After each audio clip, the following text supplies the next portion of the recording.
Good morning from the freedom of the seas. It is 8:02. We have woken up, packed up, ready to go, and we're going to go grab some breakfast once Ryder gets off the potty. It was a great trip. Amazing trip. It was a great trip and really great. Honestly, I'll do some recaps, but not much has changed from July. I expected more to change. Not much has changed, and it's actually more open than it was in July, so I thought it was even better. So with that, we're going to go to breakfast, and I'll take you to the Windjammer and see what it's like to disembark. As always, we're one of the last people. Ryder, did you have a great trip? Yeah? What was your favorite part? Splash pad. The splash pad. And this is the Windjammer. So it is 8:11. Windjammer stopped serving breakfast at 8:30. So we are here just in time. And the breakfast is always standard fare. They're serving you just like it was in July. It's got some ham.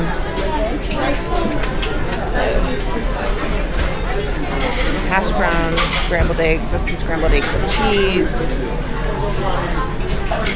some fruit, as well as your favorite toppings.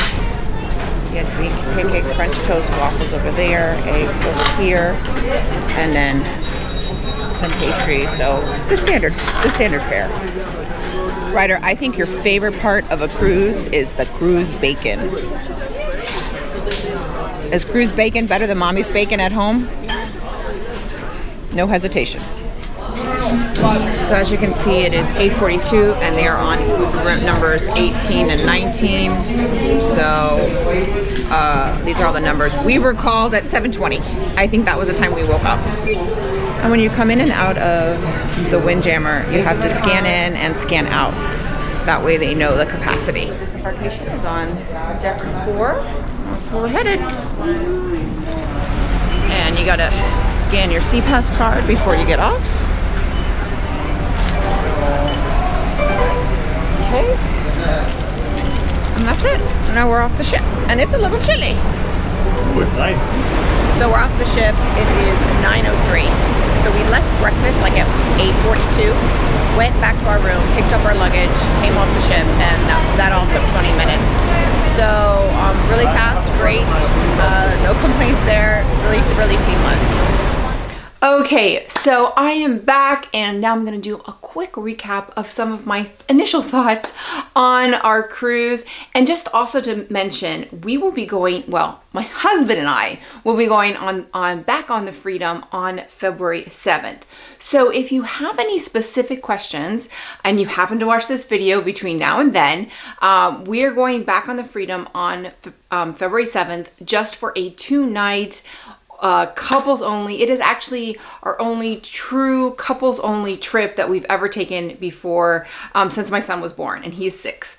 So very excited. I think my husband is more excited, but we are very excited. So if you have any questions, if there's anything that in my vlogs you were hoping that I covered and I didn't, let me know. Leave a comment below and I will try and cover it on that quick. It's a very quick trip. It is, we go on Monday, we come back on Wednesday. So it's really only one full day where we go to CocoCay.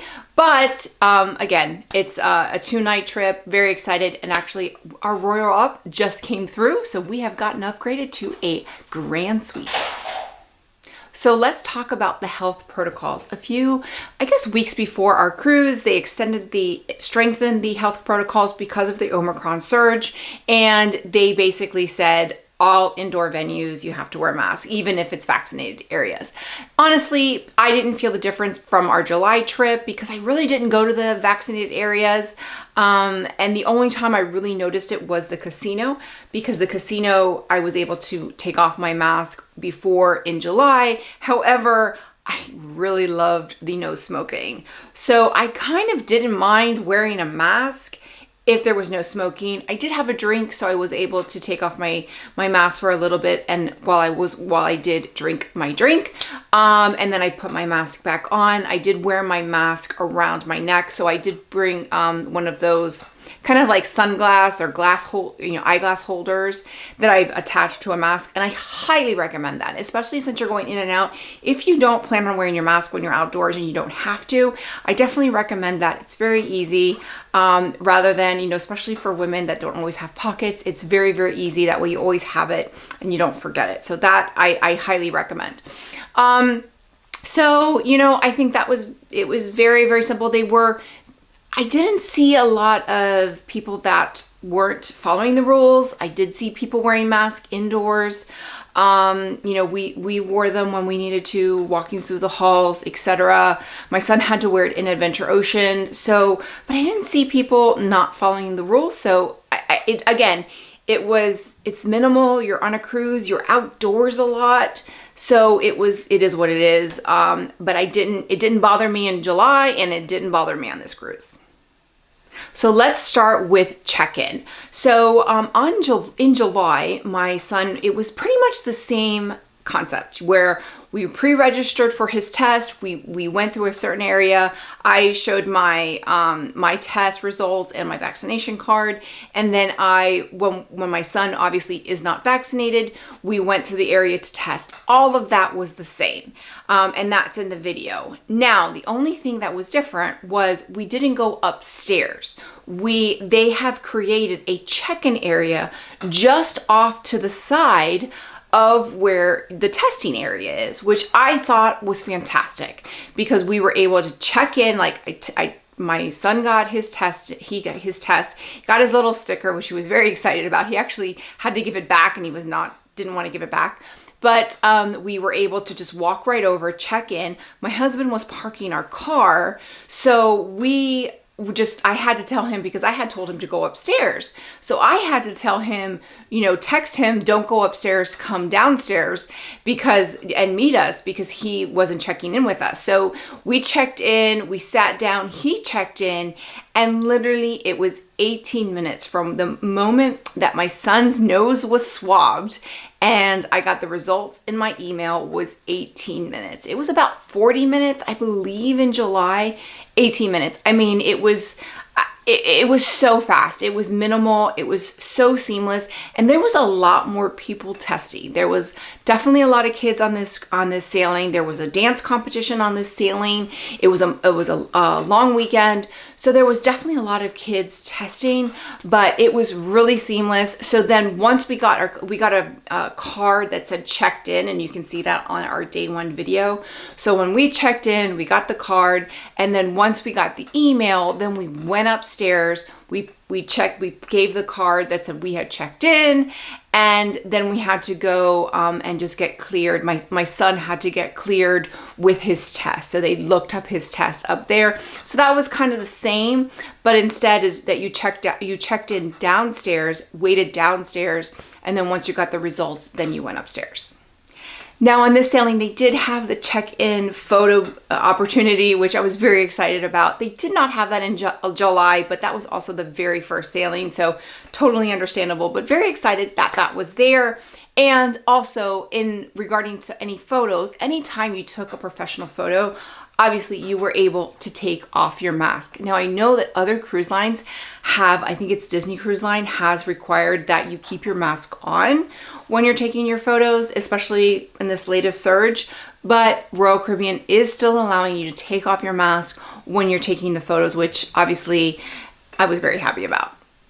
So we did get on the ship a little bit late. It was like 3:30 or 3:40 by the time we got on the ship because my son had school, right? So we picked him up at 2 and went straight to the port. So our room was already ready. We didn't have to worry about that. We only checked in one bag and our bag was there within an hour. So we were absolutely able to get our bag before we went to dinner, and our dinner was the first seating. So well, I don't necessarily would depend on that. It was at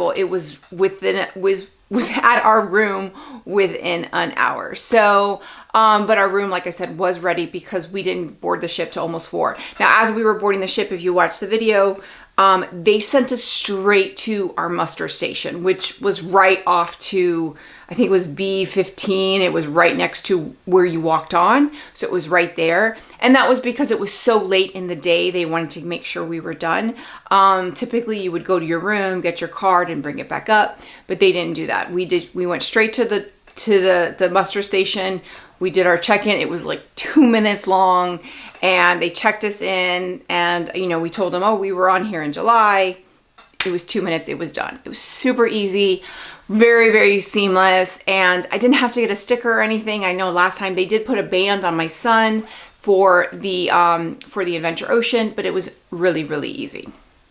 So let's talk Adventure Ocean. So one of the first things we did, as soon as we dropped off our luggage, we went to Adventure Ocean to register our son. Now we had heard that they were limiting and you could only get like one session, and it was 2-hour sessions, and they were limiting sessions and everything was going to be standby. However, that is all out the window.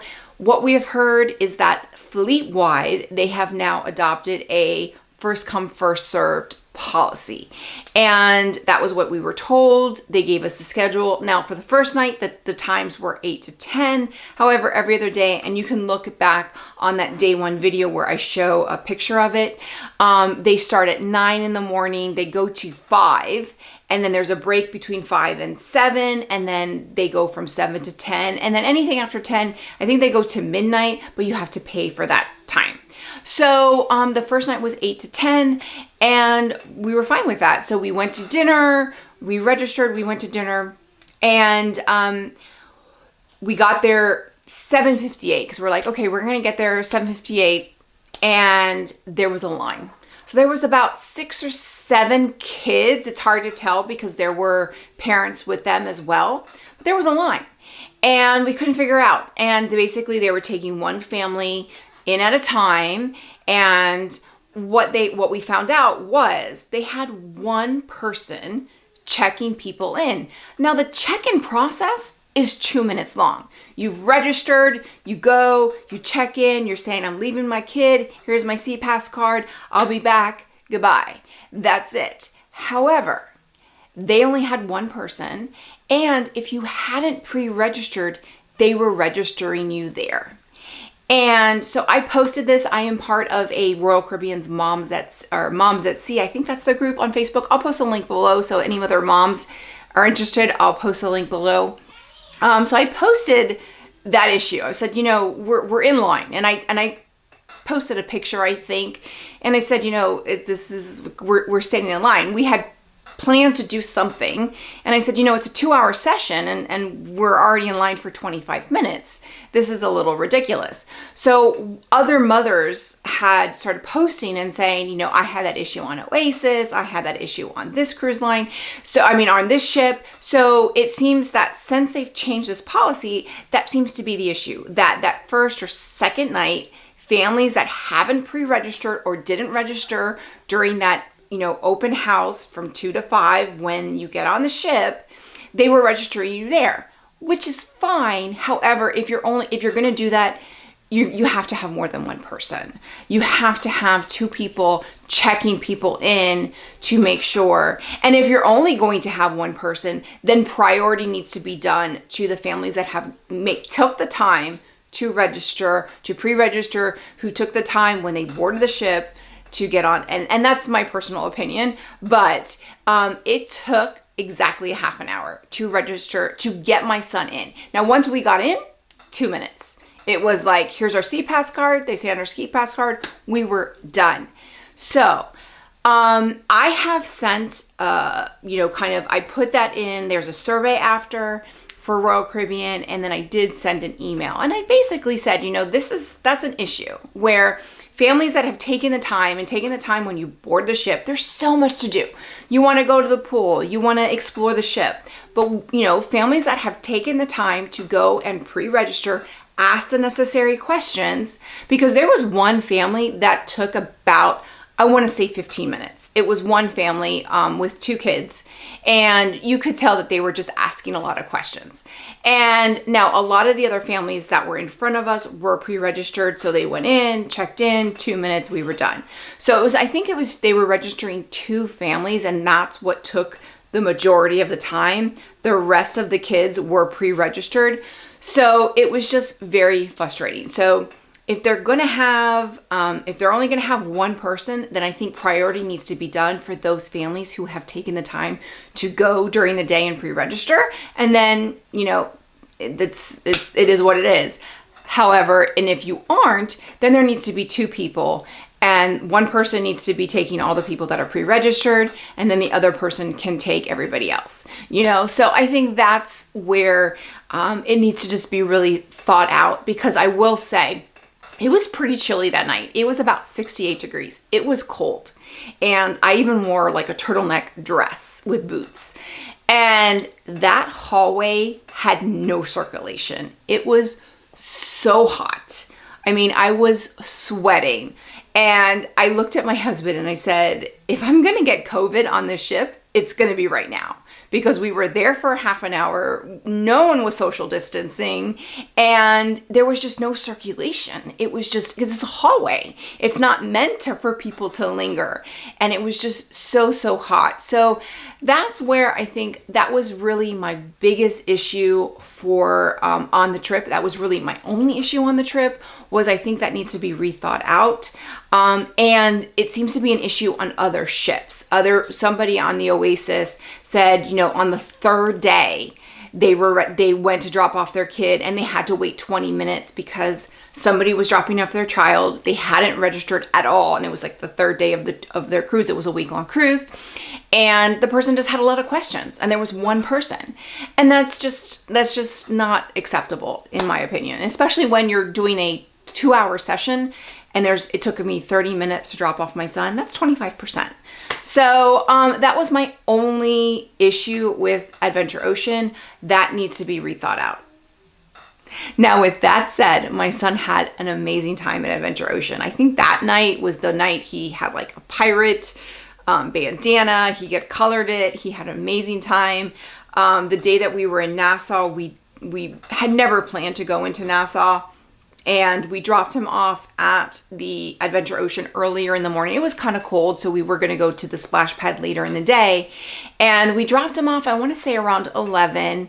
And we picked him up. You can see on our day 3 video, we picked him up like around 1:40. And he looked at us like he walked over like, why are you here? I'm watching a movie. So he had eaten lunch there. They had eaten pizza.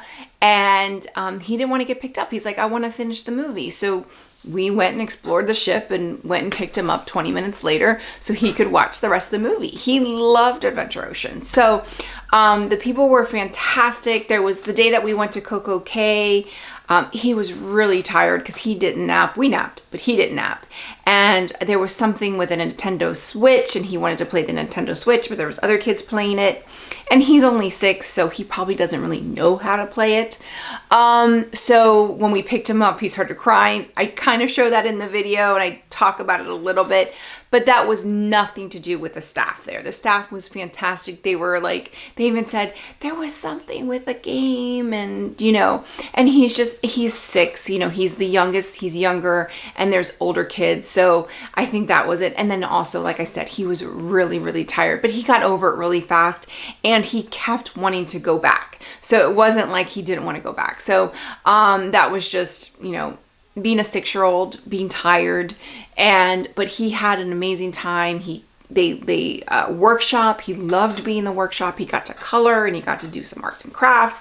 So they had a lot of activities. So I was very, very happy. We never were denied. Now the ship was, my understanding that it had originally 2,700 passengers, and then in the last few weeks it went down to like 1,750. So it lost a lot of passengers. So we never had an issue with getting into the Adventure Ocean, but there really wasn't that. I mean, there was kids, but there was a lot more kids than there were in July, but there was never a wait to get into Adventure Ocean. But he loved it, so I was very, very happy. They just need to rethink the check-in process for the first day. So as far as shows, we really didn't go to many shows. I never really go to many shows, especially on a weekend cruise. for my husband and I, especially my husband didn't go in July. He did go on this cruise. It was about dressing up, going out, like even though we weren't really going out, for us it was going out and just kind of feeling like a couple and not, with, a family with a son. So it was really nice for us to kind of get dressed up and, eat dinner and go and have some drinks. So there was reservations, and I did see that some things were sold out. However, that time that we went to the ice show, we had just gone to the photo area, and then the ice show was about to start, and we just literally walked in. I mean, they scanned our card. It was a vaccinated show, so they had to make sure that we were, we had a vaccinated bracelet, but there really wasn't a wait, so we were able to watch the show. I loved the show. We only stayed for probably about the first maybe 10 or 15 minutes, mainly because we wanted some couple time, but I really, really enjoyed it.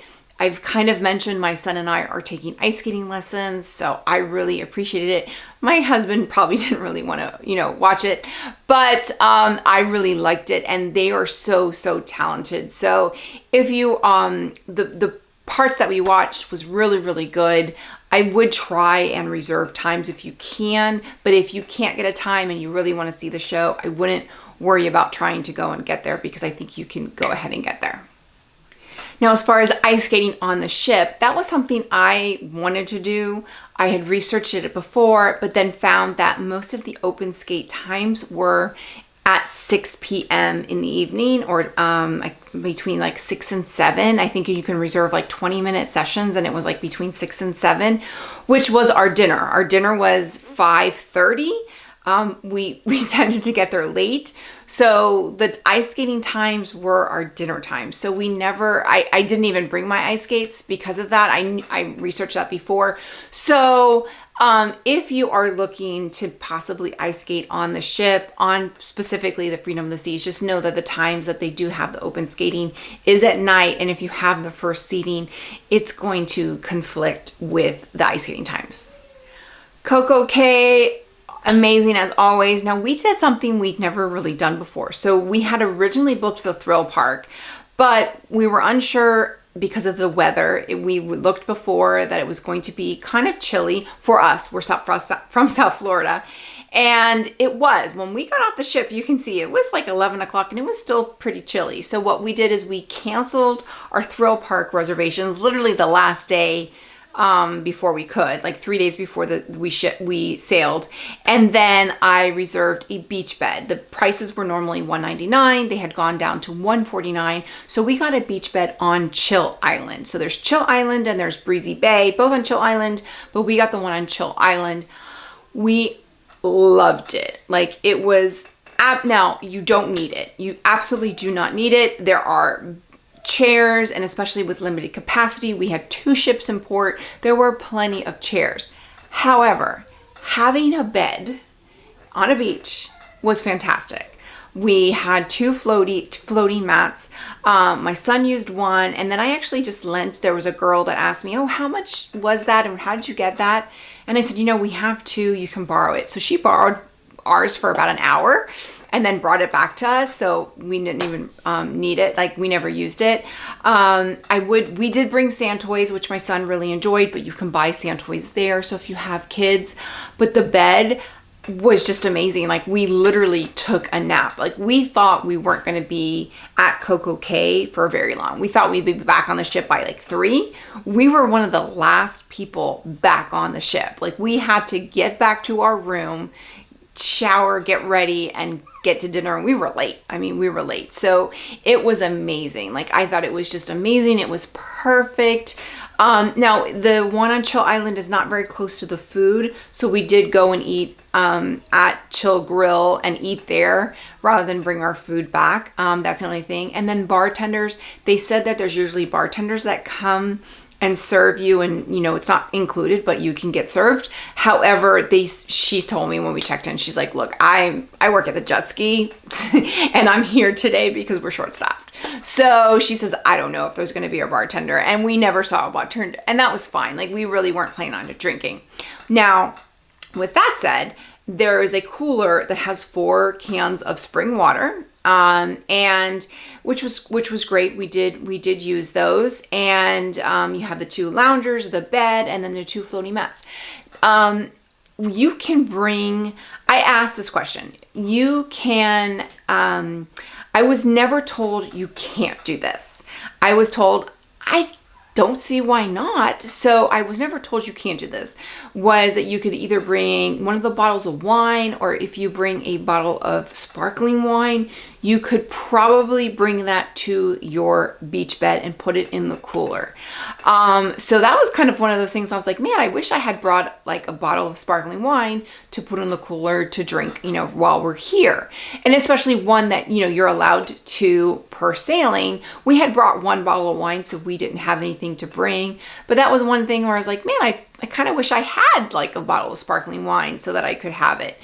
And then I asked, could we do that? And all I was told was, I don't see why not, as if it's one of the ones that you were allowed to bring on the ship. So no one told me, no, you couldn't do that. So I'm not going to say you can do that, but everybody, it doesn't seem like you couldn't, because everybody I asked seemed to think like you could. They're like, I don't see why not. So, leave it at that. I will try and find out more when we go back in February, but that's just a thought. I thought that would be really fun to do. That was something we did when we did our Disney Magic Cruise back in 2020. We were one of the few people that sailed in 2020. We had a cabana, and I did bring a bottle of sparkling wine, and we had it, we shared it with another couple, and we shared a bottle of sparkling wine, which was really, really nice. So, that's kind of something that I would, recommend doing, but I thought it was fantastic. I think the only disadvantage of the one on Chill Island is that they are far from the food. But for us, it really wasn't an issue. It was so close to that little beach area. That little beach area evidently is very, very good for snorkeling. People were coming in like loving what they were seeing snorkeling. I haven't snorkeled in a long time, but it seemed like a really good snorkeling area. So if you're a snorkeler, that's probably a good area too. But we loved it. And for $149 to us, it was absolutely worth it. Now let's talk a little bit about the food. We did eat in the main dining room every night, and I will say the food wasn't as good as it was in July. It wasn't bad, but in July you could almost tell like they hadn't sailed in a year and a half, and they were there to impress, and the food was amazing. The menu has changed a little bit. There wasn't a lobster night, but the food was great. I think our second night, so night 2 was definitely the best. We had the beef tenderloin, which was very, very good. Both my husband and I ate it, and it was great. And I had the gluten-free version, which was good. The salmon, I had the salmon on the first night. There was nothing on the first menu that I liked that even like appealed to me, so I ended up going with the salmon. The salmon, I had to put a lot of salt on it. It was a little bland. But my son had the salmon for him on the third night, and he ate the entire thing. And a 6-year-old eating an entire thing of salmon says a lot. And then the third night I had the turkey with the cranberry sauce, which was very, very good.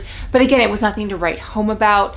This next sailing that I go with my husband, we're thinking about possibly doing some of the, we're probably not gonna go in the main dining room. It's only 2 nights, probably not gonna go in the main dining room at all. Maybe doing the, Chops Grill, or Giovanni's, or the hibachi. So I think we're definitely going to do the hibachi, because we've never done that on Royal Caribbean. So that will be a lot of fun. And then maybe do one of the other specialty dining. So that's what we're looking at right now. But, so again, the food wasn't bad, but it wasn't as good as it was in July. However, Windjammer was just as good. Now, I never went into the Windjammer for lunch. We only went in for breakfast. So we never went into the Windjammer for lunch. El Loco Fresh was as good as I remembered it. It was fantastic. So highly recommend. I think El Loco Fresh, I could just eat there all day long.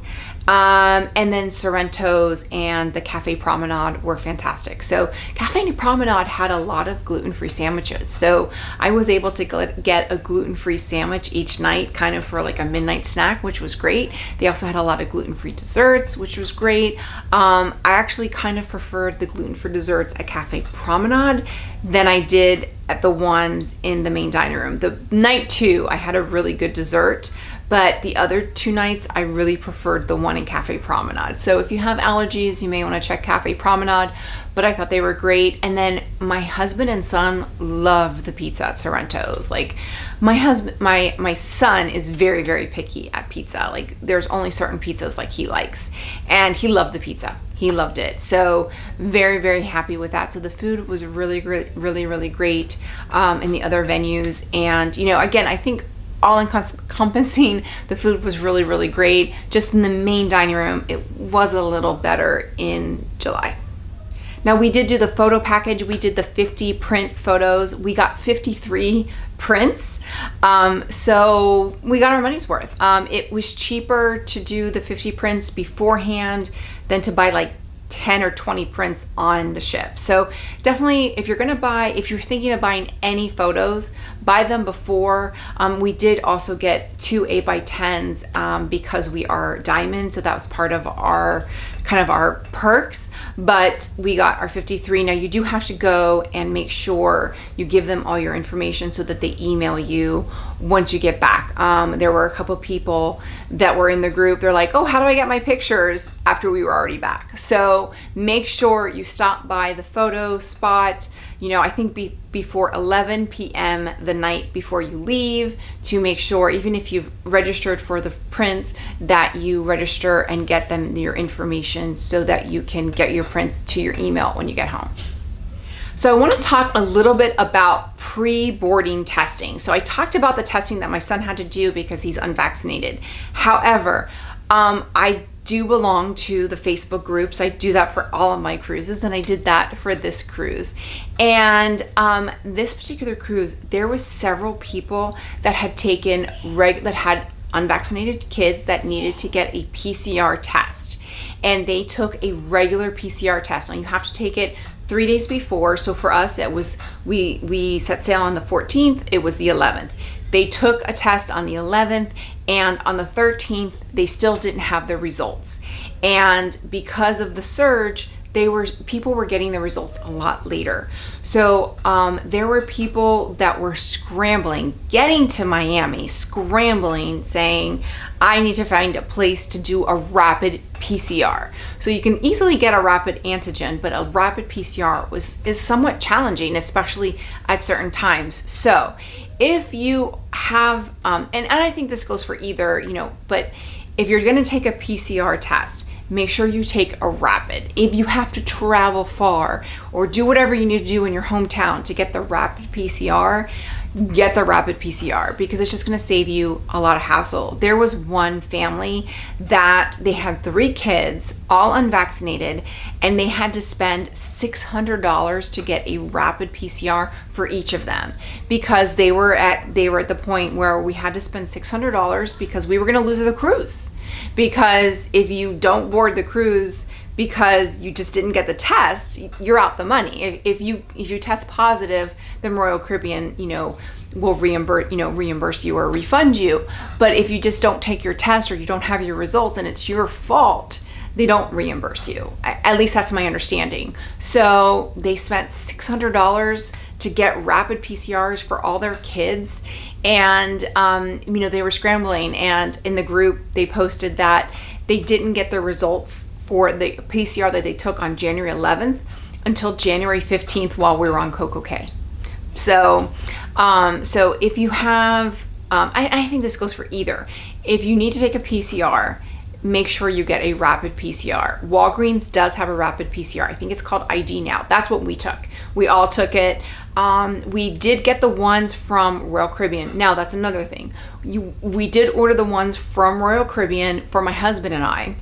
However, there were some people, they ordered, you know, enough for the adults in the group.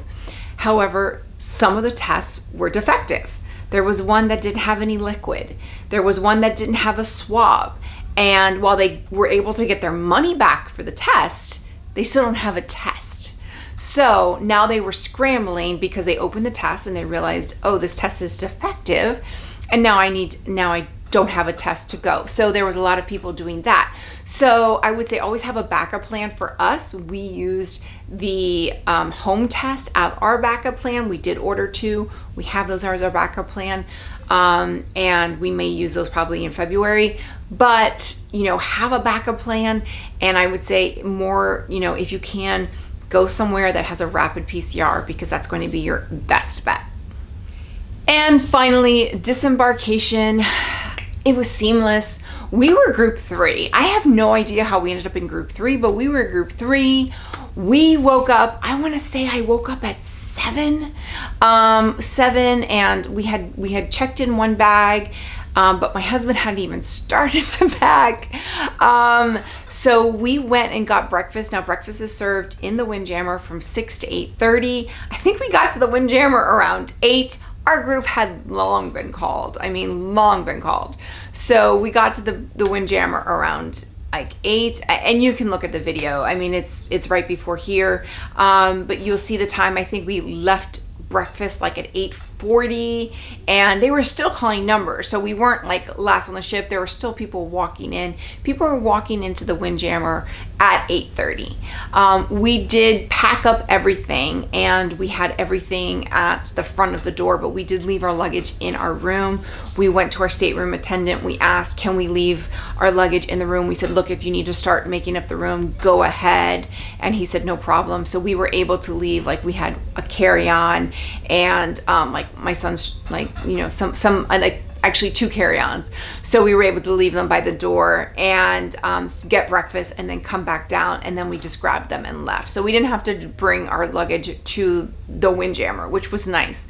But it was pretty fast. Like, we got off the ship, and customs was super fast. We did get stopped by, I guess, agriculture. So we did get stopped to see, and I don't remember what it was, but that was the only time we had to show our passports. We didn't have to show our passports through customs. Otherwise, it was like 20 minutes. It was super duper fast. Now, again, there wasn't that many people on the ship, but our luggage was there. We walked over, grabbed our suitcase, and then we were off. So we were off and running literally like within 20 minutes. I think it took longer to go and get our car at the parking garage than it did to get off the ship. So that is it. That is my recap from the Freedom of the Seas, January 2022.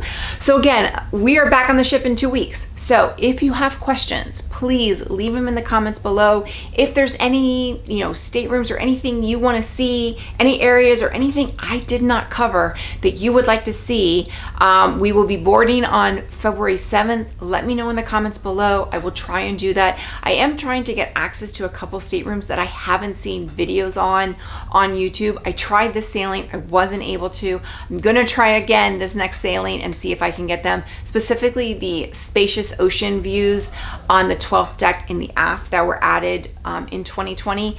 I haven't seen any videos of them, and there's only 6 of them, and I'm kind of curious myself. So leave it in the comments below. But with that, if you like this video, click like, click and subscribe. That way you get a notification every time I post a new video. Bye everyone.